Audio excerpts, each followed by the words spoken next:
সে যদি showroom condition না পায় প্রয়োজনে তার টাকা আমি নিজে ফেরত দেবো, যদি কোনো সমস্যা পায় তার টাকা আমি ফেরত দেবো প্রয়োজনে।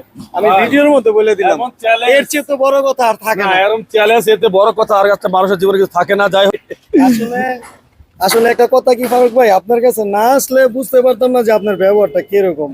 আমি তো ফেসবুকে আপনার সবসময় ব্লগ দেখি, ভালো লাগে এই জন্য দেখি, সার্চ দিয়েও দেখি, কিন্তু এখন আজকে সর্বপ্রথম আপনার কাছে আসলাম। আমি অন্য কোনো কোথাও যাই নাই যে আগে যাবো ফারুক ভাইয়ের কাছে, শোরুমে দেখি ফারুক ভাইয়ের ব্যবহার কিরকম। টাকা তো সব না, ব্যবহার হলে আসল।